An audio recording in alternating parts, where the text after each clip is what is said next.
I just want to thank Jose. Jose, you did a fantastic job on the intro, but I'm gonna have to take you on the road, man. Like he did. Let's give him a big round of applause, first of all, everybody. All right, everybody stand up. Y'all been sitting for long enough. Stand up. Everybody stand up. Let's wake it up. Let's wake it up. Now listen. It is a scientific fact that you have to have at least 7 hugs a day to be adequate. Go ahead, let's crank it up. Get 7 hugs in. I need some too. Come on.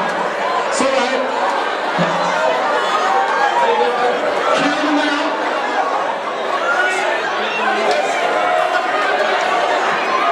You need 7. Get them in.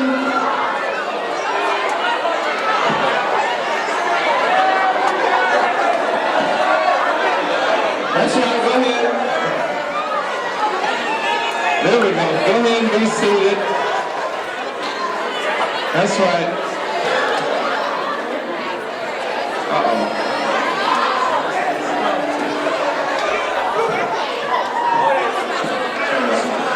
So. All right, good. Now y'all settle down, settle down. Let's settle it down. But do you feel how the room has already lifted up a little bit? It's just lifted up just a little bit. Just a little bit. So again, I'm gonna just kind of, first of all, before I begin, I like to, let's give the swag team a big round of applause for the steps that they just did.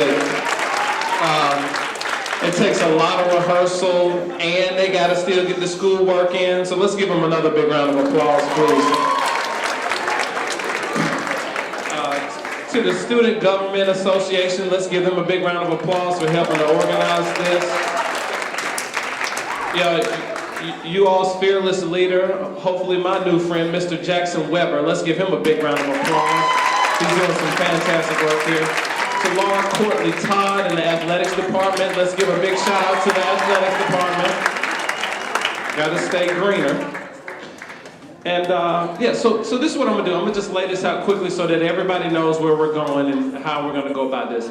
I'm gonna start out and I'm gonna read just a brief excerpt from the intro of the book, Advance Your Swagger. Then I'm gonna tell some personal stories, because I think that when you get some of the personal stories, then you really start to get an idea of the philosophy behind this thing. And then I'm gonna open this up to some questions. So listen, during the course of this, if you think of a question, make sure you write it down. Because I understand, you get a question and then you forget about it, so write it down, put it in your phone, in your notes or something. Do something like that, because I wanna make sure that I get to you all's questions, because that's something that is really important to me. So before we begin, I just wanna thank everybody for being here, because you see, I'm big on downtime. Now let me just quickly define downtime. See, downtime is the time when everything else is done. Right, so that means, your schoolwork is done, you finish with practice, some of you work, study, you may have a job, whatever it is, just the things that you have to get done on a daily basis. Your downtime is just your personal time. And see, people that know me know that I'm really big about my downtime. I'm almost more serious about my downtime than when I'm actually working and doing business and the entrepreneur things that I do. Because see, the downtime, you gotta watch it, and after you leave here, really start to pay attention on how you use your downtime. Because see, your downtime, if you don't properly manage your downtime, you'll limit your lifetime. How did I? Guy from Atlanta, Georgia, moved to New York City, started knowing the soul and entertainment industry, become the personal assistant to one of the bigger moguls in hip-hop history, Sean Diddy Combs, in under 2 years. Then I was able to transform the opportunity, brand myself and become one of the players in the industry. Well, don't get it twisted, it wasn't easy. But of course, nothing worth having is easy. I understand why they say if you can make it in New York, you can make it anywhere. Now this was my first time living outside of the South, so I had to grow up fast and figure out how to maneuver even faster. Now I can attribute much of my success to 3 factors God gave me: manners, confidence, and style. I honestly believe we're living in the golden age of disrespect, a time when common courtesies are such as speaking to folks and smiling and saying please and thank you, are perceived as making men look soft and women look vulnerable. We rush past one another and think that any sign of kindness will be misconstrued as weakness. Looking hard is in, but that's not me. Now, manners was essential to my upbringing. I'm a Southerner. In my neck of the woods, you're trained to speak to everyone, and I wouldn't dare walk down the street without speaking to somebody in Atlanta or my neighbors, or walk past somebody without saying, excuse me. Now, understand, doing these things, it was like breathing to me. So when I did move to New York, I continued to be myself and use the manners that my parents and ancestors instilled in me. Now, admittedly, some people looked at me as if I were a visitor from Mars. But most thought it was refreshing. And I met a lot of influential people just because I followed the traditions of my youth, and manners became the first ingredient that set me apart from my peers. Now, I'm a Morehouse man. Morehouse College is the school of Martin Luther King Jr., Samuel Jackson, Spike Lee, and my dad, just to name a couple prestigious graduates. Now, to be a Morehouse man is synonymous with being confident. Students there are taught, there's a saying actually there that says, you can tell a Morehouse man, but you can't tell him much. It's that kind of confidence that embodies the culture at Morehouse. And students are taught they're to be distinguished, self-assured, and proud of their heritage. They're taught to find a way or make one. Now, this unwavering self-confidence became the second ingredient that set me apart from my peers. As for style, well, that's been my thing for some time. I was never that keen on following the crowd.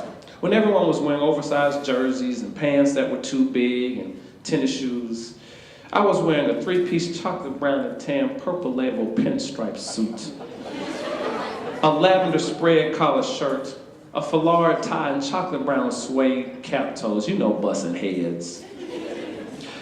I was wearing suits, but I didn't look traditionally Wall Street. I was wearing bold colors, but I didn't look traditionally hip-hop. I had my own sense of style, and in many ways it was a blend of the two. So my unique sense of style became the third ingredient that set me apart from my peers. Manners, plus confidence, plus style equals swagger. That's what the formula in the book's all about. Chances are you want to know a little something about how to work your own personal swagger, and I think everybody here wants to know how to break into whatever business or profession you're striving to do and to live out your dream. Understand that after getting into the book, you'll understand that success really is more about the way you carry yourself, the respect you have for others, and ultimately the respect you have for yourself. In other words, it's all those little lessons that your mother or grandmother may have tried to teach you when you were a shawty, as we say in the ATL. But either you didn't listen or didn't think they were important or simply need a refresher. And these things, these principles, they work for me. And my parents taught us to start where you are, use what you have, and do the very best that you can. And so this guy from Atlanta, Georgia, he moved to New York City without knowing a soul in the entertainment industry and found his dream.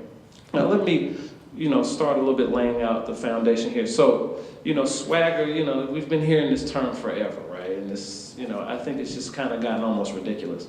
And the reason is I say it's a tertiary agreement because think about it. It doesn't matter, how stylish you are. If you're rude, don't nobody want to be around you. And conversely, if you're mannerable and confident, but you don't know how to dress appropriately for the game, you won't even gain entry into the game. And so I set out to lay this foundation, and it really spoke to Random House, and they were like, yeah, let's do it. And so it was very interesting, when I think about manners, there's this quote, this African proverb that says, the brother or sister who does not respect the elders will not be allowed to eat with the elders. That's serious. Now think about it. So now in this tribe, if you weren't mannerable, you didn't eat. Because in this tribe, you had to eat with the elders. How many people here would have just missed a couple meals? Come on, keep it real. Come on. I would have missed some too. It's all right. Good. Thank you. There's some truth serum in the building. Thank you. Well, I was not always this mannerable guy that's sitting in front of you. See, my mom sits on the left side of the table, my dad on the right. And so growing up, I would always push my food on the fork and stuff. And I didn't think it was a big deal. So my mom would say, look, Derrick, if you keep doing that, I'm sending you to etiquette school this summer. It's like, whatever, ain't nobody going to etiquette school. I'm about to be a lifeguard. I got to get this money. Well, sure enough, you'd already know it was a habit. And there I was that summer in etiquette school. There were 5 of us. Summertime, it was horrible. I'm gonna keep it real. But now fast forward to my sophomore year at Morehouse College, Dr. Bill Cosby's youngest daughter was at Spelman, and so she had invited some of her friends up to his house for pen relays. It was just a big relay that's in Pennsylvania every summer. And so our track team, we didn't go. I went on an athletic scholarship to Morehouse for track and cross country. And so we didn't go to that meet. We didn't qualify. So, but we went to go, enjoy the festivities. So we were there, and this is Cosby, man. It's the Cosby Show, right? It's Cosby money. So we pull up to this beautiful English Tudor house, and it's all manicured, and so we get asked to come down to dinner, and there's a chef there, and so we're sitting there, we're having dinner, and I'm not thinking anything about it. About halfway through the dinner, Dr. Cosby looks over at me, and he says, I like the way you use your cutlery. I didn't even know he was watching me. Y'all, I got up from that table and called my mama. Mama, thank you for sending me to etiquette school that summer. You see, because etiquette is an interesting thing, ladies and gentlemen. See, etiquette ultimately makes you comfortable in all social situations. It also makes other folks comfortable around you. And so one of the things that I found that was very interesting moving forward, as the events continued to go, they got cooler and cooler, but the group amount of people got smaller and smaller. And I can't say it was definitely not etiquette why I stayed in that group, but I tell you one thing, I definitely wasn't gonna risk it.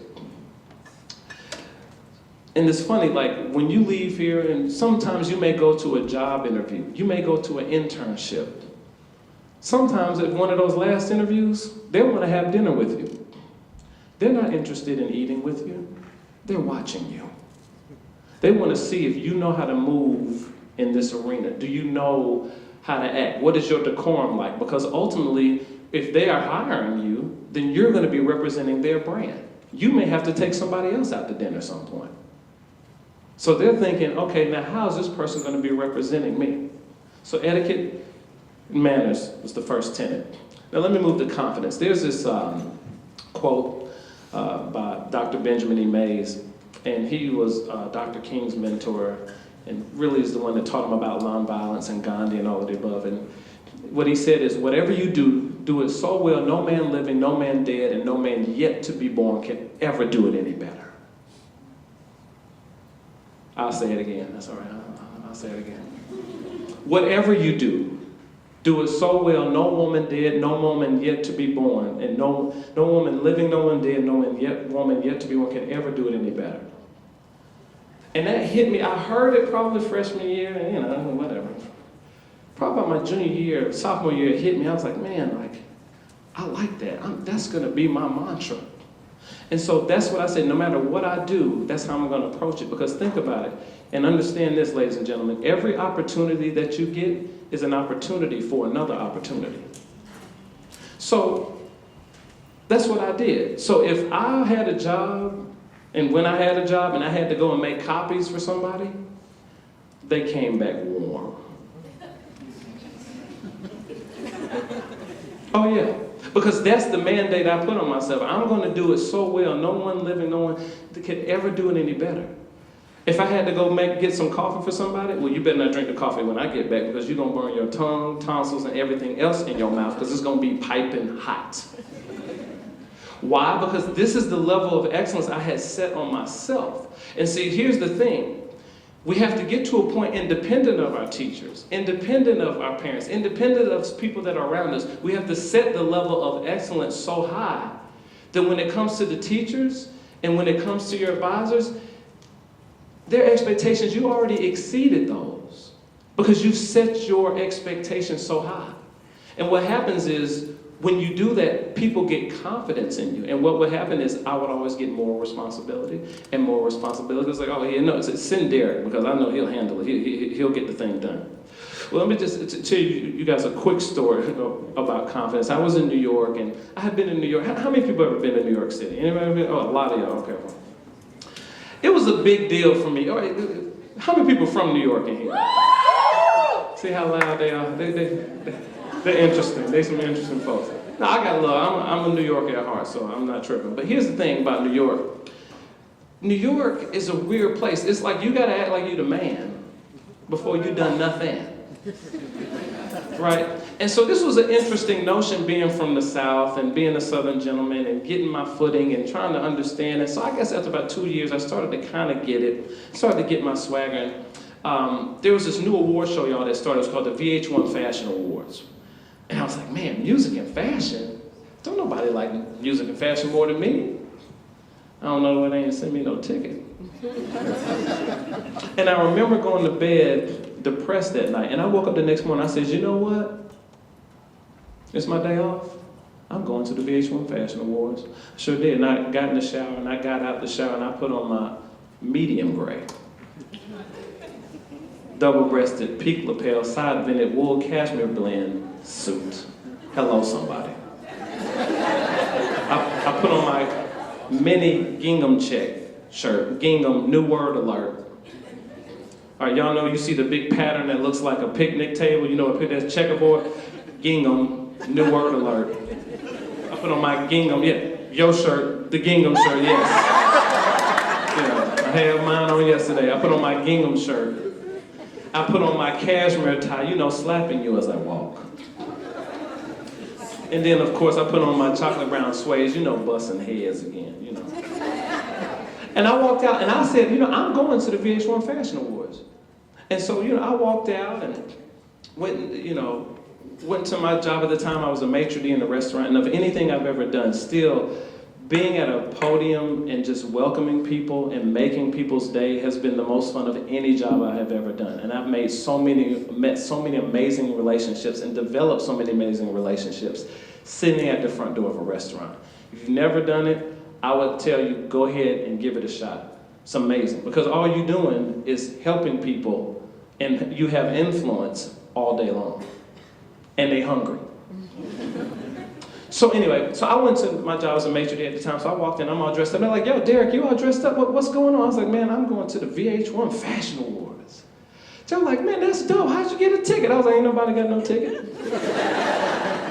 But I'm going to the VH1 Fashion Awards.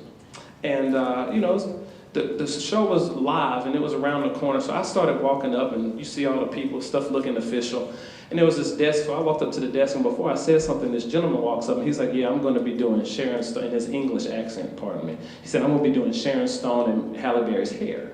So I looked like, okay, he ain't going to have no problem getting to the VH1 Fashion Awards. And so the young lady was like, no, it's actually not here. It's around the corner, 25th and Park Avenue South. And so he started walking the wrong direction. I was like, no, sir, you walk in the wrong direction. Follow me. I got you. So we walked up to this desk, and there was a lady there, and so he said who he was, and she handed him his credentials. And so then she looked at me, she said, now, are you here with him? For the life of me, I could not lie, but in my jacket I said, no ma'am, I am not with him. But I'm here for my credentials. She looked at me up and down, and she grabbed a credential. You know, I took it quickly. And y'all, I walked around the corner, and for the first time in life, I saw the red carpet. Y'all not feeling me right now. Like, I'm from the South. It's a red carpet. It's the red carpet. It was real, and I'm there, right? And I got on this credential, but you know, I don't even know what a credential is really. I'm still nervous, you know. But you know, and I talk a lot about body language in my book too. Body language is very important. And so what happens is, I'm walking, and you know, I'm still nervous, but I see Russell Simmons, and at the time I did not know Russell, and so, but I know things about his company, I pay attention, and so as he's walking, Russell usually moves around alone. So as he's walking, I just kind of walk, and I'm asking him questions. You know, ain't nobody gonna stop Russell, right? When, you know, walking in with him. So I walk in, and y'all, it was like a dream. Like this dude from Atlanta, Georgia, saw people he had dreamt of. It was Donna Karan, Gianni Versace and his wife, Ralph Lauren and Ricky Lauren, Tom Ford, who was at Gucci at the time, Giorgio Armani, and Derrick Watkins from Southwest Atlanta. And so I was there, I was like, well shoot, I'm here now, you know, I might as well get a good seat. You know what I'm saying? Like, right, what do I have to lose? So there were like 3 empty seats on the 5th row, so you know, I walked up confident, you know, how you doing? I don't know nobody. Sat down.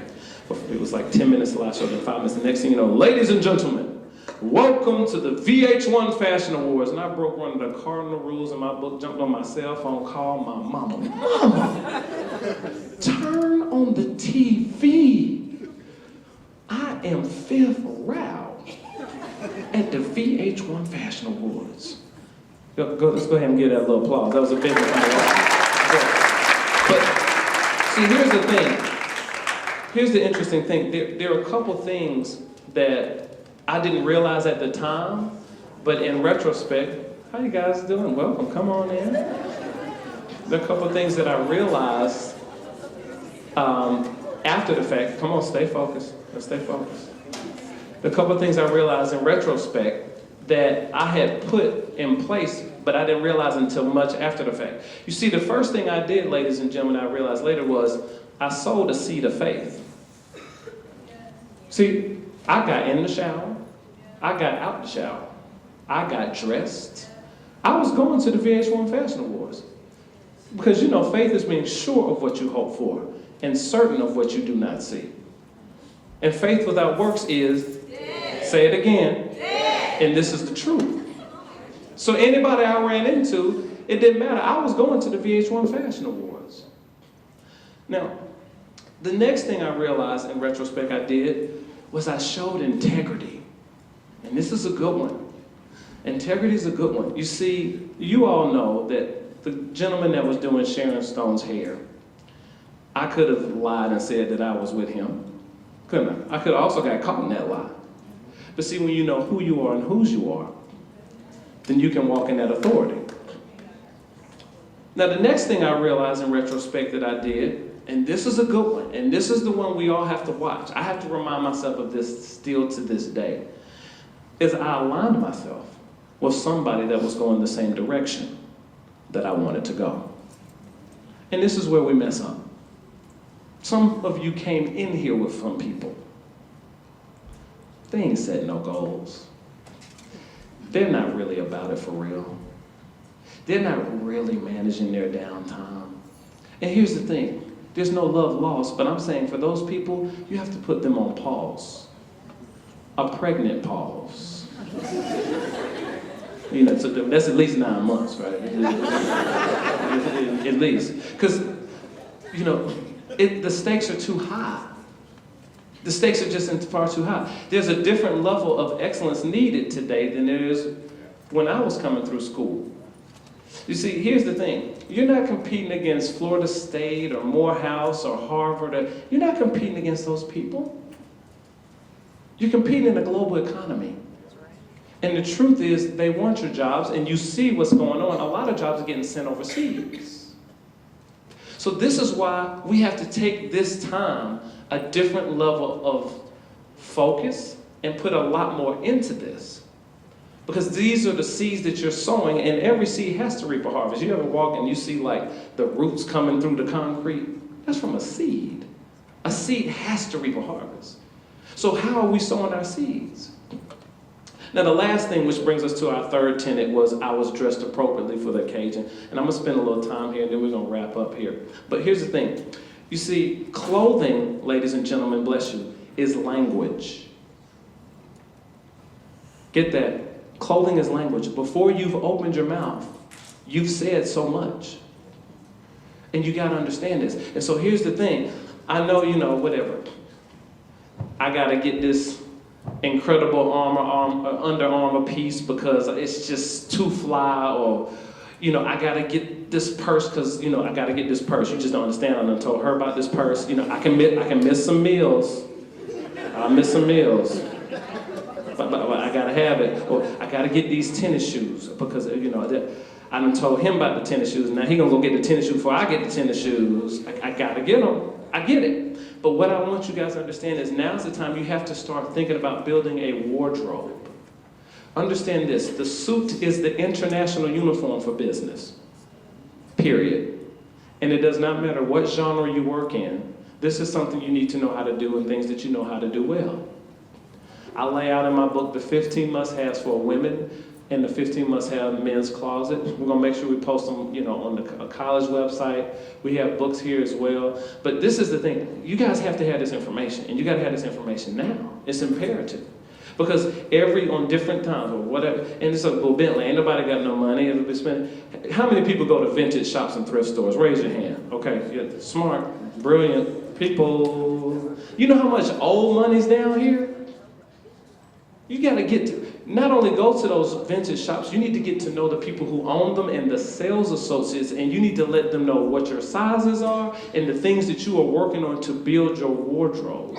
So that you have, when you go to work, people expect you to show up professional. It's not like you're gonna get a clothing budget, period. No job does that. There's an expectation that you're gonna show up professional. Now, why am I saying all this, ladies and gentlemen? I'm saying this because when I look at this room, I don't see color or gender. I see CEOs. Oh, okay, y'all don't, okay. You're gonna get this today, though. I said, when I look at this room, I don't see color or gender, I see CEOs. So there's somebody who got a revelation. It's all right, you're gonna get it. See, listen, the CEO, I'm gonna tell you, the CEO is the Chief Executive Officer. This is the head of the company. This is the president of the company. This is the top decision maker. This is the head. The whole idea of, I go through and then you get this job and then you work your way up and you play golf with this one and da-da-da-da-da. We're breaking that sacred cow today. That's not the truth. The truth is, you're a CEO and you're a CEO now.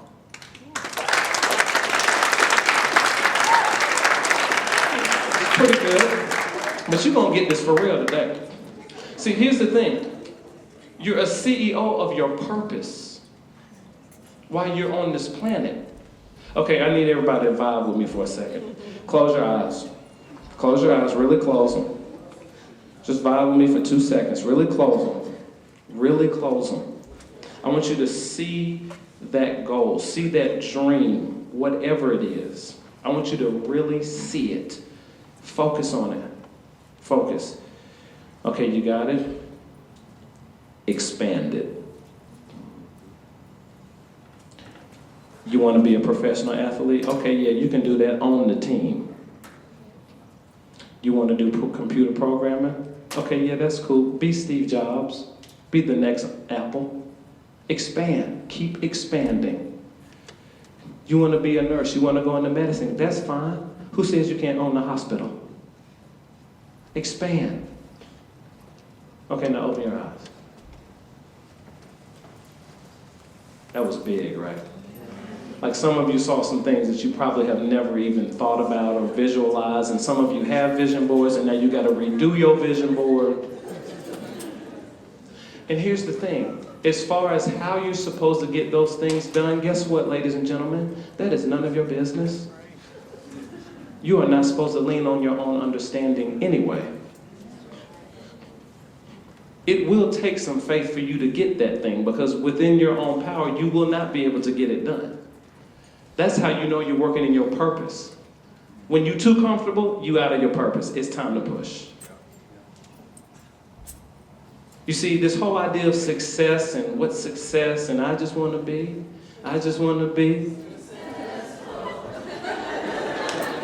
We're changing it. It's I just want to be excellent. Because think about it, you don't know anyone that's excellent that is not successful. You can't name one. So the goal is excellence. The success is a byproduct. And so that is where we got to keep our focus. Let's get to the CEO. We need you to get a revelation of a CEO. A CEO has what? A board of directors. If you didn't know, now you know. A CEO has a board of directors. Guess what, ladies and gentlemen? Every single one of you has a board of directors right now. Who you hang with. Uh-oh. Somebody just got a revelation of a CEO. Yes, when you get home, you need to fire some people. You need to fire some people. Not because you don't love them any less, it's because they are not contributing to the productivity of you enterprises. And you mean too much.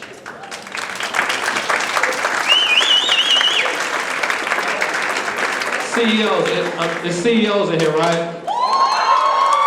There's CEOs in here, right? Okay. The CEO, think about it. How are you marketing yourself? What is your spending like? What is your savings like? CEOs, what are you thinking about for this next year? What are your goals for the fiscal year? What is your brand? Oh, you have a brand. You've heard this term. You have a brand. You have a brand right now. Watch this. She got a bad attitude. That's her brand. Yes, your brand is not just what you say about yourself, ladies and gentlemen. Many times your brand is what people say about you. Let's talk about some. What is your mission statement for your brand? Think about it. We got to think about these things. We got to get revelation to CEO. Why am I telling you this? This is why I'm telling you. Because it doesn't matter if you have a 4.100 GPA or a 1 point forget about it GPA. This is the truth. When you go to any job or any opportunity and do any type of interview, when you go in there and you address professionally and you start asking them questions about their brand and some of the next fiscal goals for the next year, and talk about the things that they're doing in marketing, and you start talking to them about how you as a brand and the qualities that make you and what people say about you, how they will positively contribute to their company. The person who didn't do that from Harvard went over here and you just went into the yes pile. And this is the truth. Why? Because don't nobody want employees. People want people that think like CEOs. See, there's CEOs in here, right? Okay, do you really want an employee, or do you want somebody that you can leave them there and then you can go get on the yacht or watch the game or whatever you want to do? That's what you want. You want some people that are going to be able to hold the fort down when you are gone. That's what you want. And so when you go in with that mentality, you are now put in a different pile. Period. Just change your hashtag, CEO swag. That's it. Just try to change it. Get into it. You got to start thinking like this. You got to get your revelation of yourselves as CEOs. I'm on assignment here. I'm here because before I go anywhere, I talk to my ultimate CEO and say, am I supposed to go? That's how I make all my deals. Okay, yeah, I see this money, but is this where I'm supposed to go? Okay, yeah, okay, I'm supposed to go there. And that's how I move. So you got to understand, for you all to be here today, hearing this, is very powerful. It's very powerful for you to even be here today. So, again, I'm going to close with that. I want to get to some questions. But again, God's gift to you is your life, and what you do with it is your gift back to God. Thank you all very much. If you have any questions.